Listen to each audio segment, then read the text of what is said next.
Bonjour à toutes et à tous et bienvenue dans ce nouvel audio dédié à notre étude annuelle « L'éducation au service de la vie » avec pour thème aujourd'hui « Tout juste ». Dans certains milieux dits spirituels, nous pouvons entendre cette phrase « tout est juste », ce qui peut susciter le rejet ou laisser dubitatif tant les affaires mondiales ou personnelles paraissent totalement injustes. Entendre « tout est juste » quand tout en nous proclame « c'est pas juste les guerres qui tuent des millions d'êtres vivants », c'est pas juste l'écart des richesses, c'est pas juste que des humains meurent de faim quand d'autres gaspillent la nourriture, c'est pas juste les violences faites aux femmes, aux enfants, c'est pas juste l'exploitation de l'homme par l'homme, c'est pas juste que pour les mêmes fautes ou des fautes plus graves, certains soient punis par la loi alors qu'elle en épargne ses représentants. Un c'est pas juste qui se fait criant dès le plus jeune âge. Il en a eu plus que moi, c'est pas juste. Et puis, t'avais dit que, et tu ne l'as pas fait, c'est pas juste. Le c'est pas juste se trouve partout. Il se parle dans toutes les langues et à travers toutes les bouches.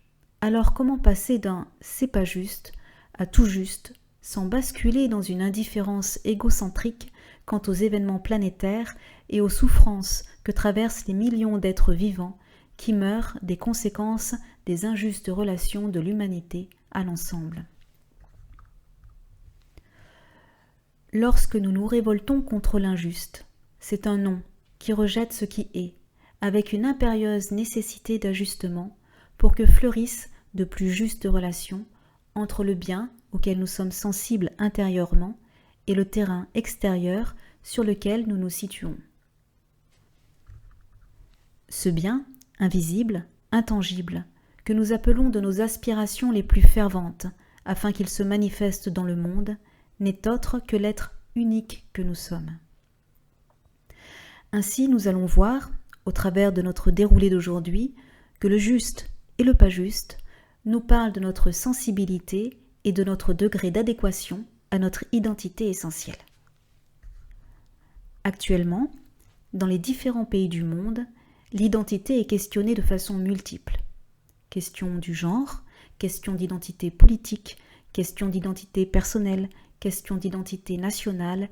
Il s'agit d'une véritable introspection collective qui nous pousse à clarifier la définition que nous avons de nous-mêmes et qui mène à des remous intérieurs-extérieurs afin que celle-ci rayonne et s'affiche dans l'ensemble de nos relations avec autant de simplicité que possible, laissant entrevoir le chemin à parcourir pour que cela soit. En considérant que l'âme de l'humanité, œuvrant au dessein mondial, confère à chaque pays sa valeur et son service unitaire. En considérant que l'âme de chaque pays confère à chaque groupe et à chaque individu sa valeur et sa responsabilité envers le bien commun. Nous reconnaissons l'unité en fractale de l'être que nous sommes et pouvons ainsi dire que l'appel à vivre de justes relations repose sur la nécessité de relations de groupe qui soient harmonieuses. Car lorsque, après de nombreux conflits maintes fois renouvelés, l'harmonie régnera en maître au sein du groupe, plus rien ne fera alors obstruction à l'action créatrice et radiante de celui que nous sommes. Ainsi, le « ce n'est pas juste » vient nous parler d'un désordre relationnel qui naît lorsque la partie fait passer son importance et son intérêt personnel avant celui de l'unité essentielle, ce qui n'est possible que lorsque l'individu se voit à part.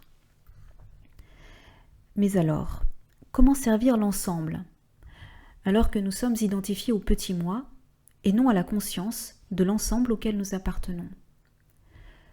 Tentons de reconnaître, dès la naissance, un chemin d'évolution de la relation juste-pas juste. Lorsque le nourrisson vient au monde, le parent, présent à l'être en devenir, va mettre toute sa sensibilité au service de ce dernier, afin de répondre à ses besoins existentiels.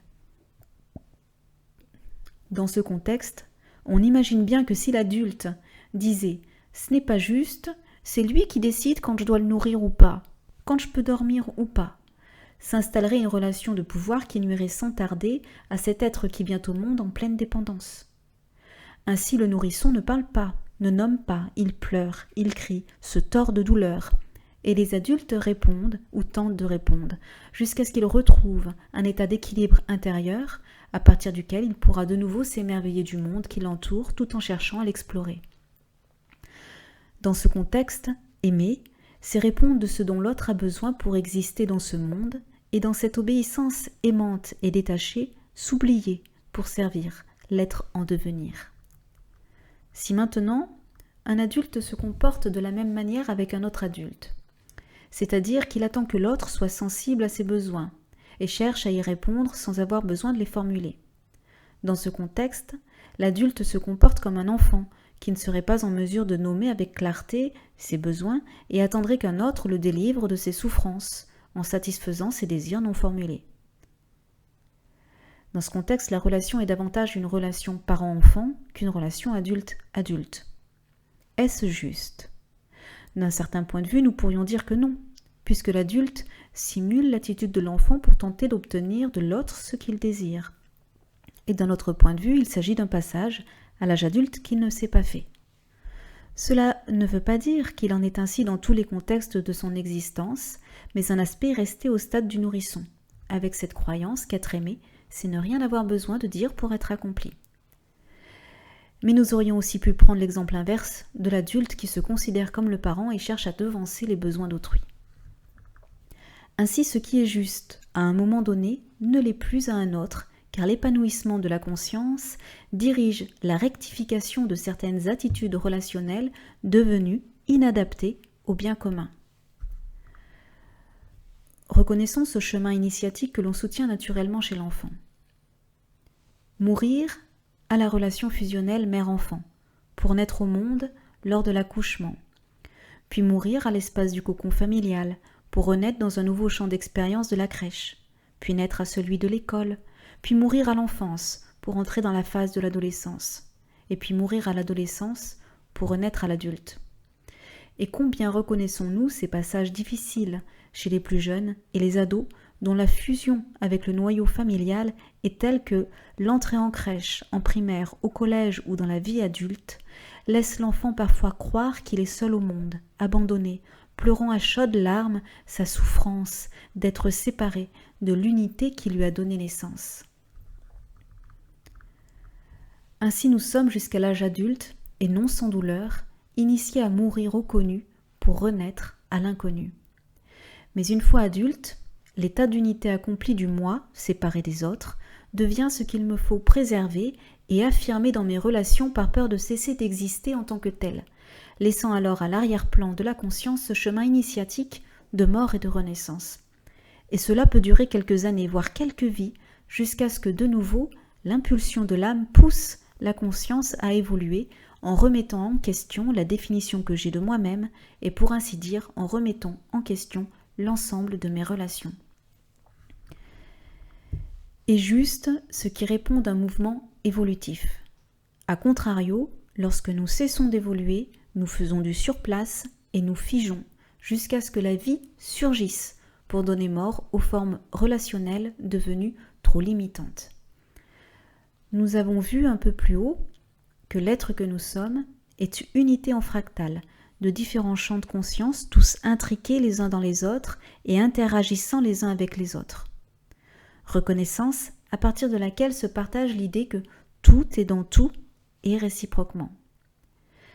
Bien qu'une multitude d'humains soit en passe d'accéder à la conscience vécue par une majorité de notre humanité, soit l'égocentrisme, nous sommes aujourd'hui attendus à nous identifier à l'âme de l'humanité une. Rappelons ici que l'égocentrisme ne peut être dépassé que lorsqu'il a été pleinement vécu pour ensuite être reconnu comme une limite à un champ de conscience de soi plus vaste. Aussi, pour toutes celles et ceux qui aspirent à vivre de plus justes relations de groupe, à travers la bonne volonté qui est la nôtre, nous pouvons nous unir en conscience en apprenant à tracer un pont entre le tout et la partie afin d'effacer les barrières illusoires que nous avons construites pour exister. Cette étape sur le chemin du retour au soi est un travail de longue haleine qui mène à l'innocuité et à l'impersonnalité, Cela a pour but de cesser de se considérer à part, différent, en faisant consciemment l'effort de reconnaître en moi ce que je vois à l'extérieur. Tant que nous sommes polarisés au niveau émotionnel, nous réagissons aux événements et cherchons à agir pour éviter la souffrance, occultant alors que celle-ci prend racine dans notre croyance d'être séparés de l'unité. Fermer les portes du séparatisme passe par la reconnaissance de ce qui m'insupporte dans le monde, ce qui me fait réagir. Selon les énergies qui nous traversent et notre âge de conscience, ce ne sera pas la même chose. Mais cette reconnaissance est l'opportunité de voir en soi l'ajustement nécessaire. Le problème que je vois dans le monde, je le porte. Et si je me reconnais porteuse, porteur de ce problème, c'est seulement parce qu'un aspect de la solution me demande de m'ajuster à ce qui doit être pour servir l'avènement de plus justes relations. Autrement dit, il s'agit de devenir soi-même le changement que l'on souhaite voir dans le monde, comme le suggérait Gandhi. Prenons un exemple. Si l'incohérence m'insupporte, c'est que je suis responsable de porter cette qualité dans mes relations. Et parce que cela me parle de la nécessité d'un ajustement auquel j'ai à m'offrir, ma première bataille peut être d'aller relever partout où je la vois la distance entre l'idée et sa mise en œuvre. Mettant alors en pleine lumière la dissonance entre le fond et la forme, le chaos semble s'accroître sous mes yeux, ce qui me devient insupportable. Servir cette qualité me pousse alors à un ajustement nécessaire. Et plutôt que de condamner ce que les autres ne font pas, je vais m'atteler à identifier clairement un problème pour, à la hauteur de mes possibilités, me donner à la solution. Si je considère que la souffrance du monde vient du manque de partage, et que la solution est la mise en circulation des richesses, ni une ni deux, je me mets en route pour mettre en place une zone de partage. Circulation et partage de biens matériels, partage de savoir-faire, organisation de sorties pour partager ensemble de bons moments, j'installe le partage selon la définition que j'ai du partage, et je vis alors temporairement la cohérence entre l'idée que j'ai du partage et sa mise en œuvre selon mon interprétation personnelle du partage et du don.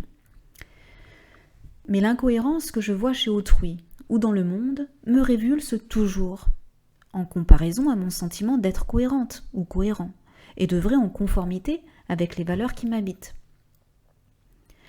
Ainsi, cette cohérence passagère, somme toute nécessaire et pleine de bonne volonté, ne m'empêche pas d'être centrée sur moi en tant que personne importante et satisfaite d'elle-même dans sa capacité de répondre aux problèmes du monde. Il va alors me falloir aller plus loin, remettre en question la définition que j'ai des idées que je cherche à servir. Qu'est-ce que le partage ? Qu'est-ce que le don ? Qu'est-ce que servir son prochain ? Mais aussi la définition que j'ai de moi-même. Et cela au-delà de toutes mes connaissances actuelles. Quand ma définition du partage et du don est la libre circulation des biens matériels, considérant alors que l'oubli de moi-même est de recevoir tous les biens matériels que je peux faire transiter d'une main à l'autre pour venir en aide à mes semblables, je me place en tant qu'intermédiaire d'objets et de formes en tout genre.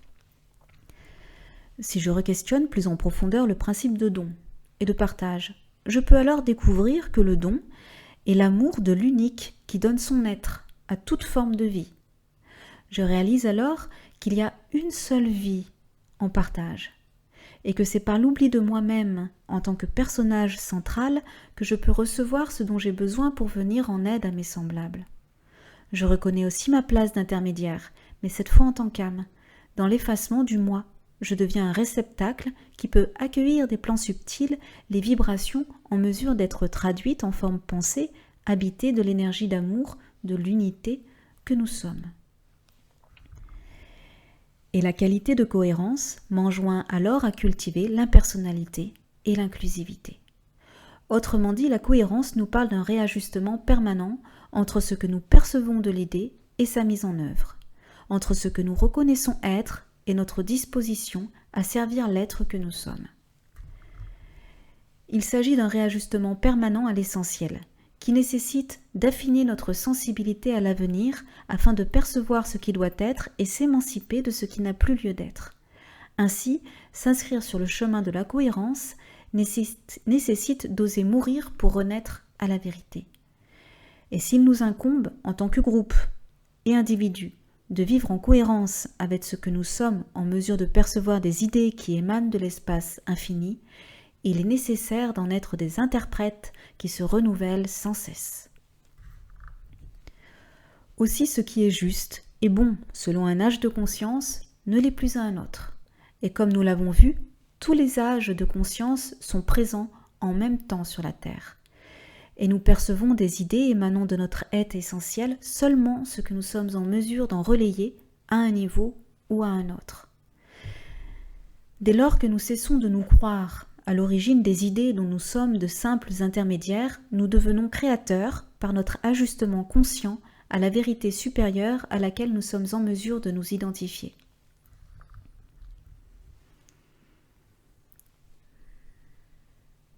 Pour terminer, nous pourrions dire que tout avancement nécessite le goût d'aller au-delà du connu, l'effort de l'exploration et le courage d'être transformé en vivant au diapason de nos découvertes.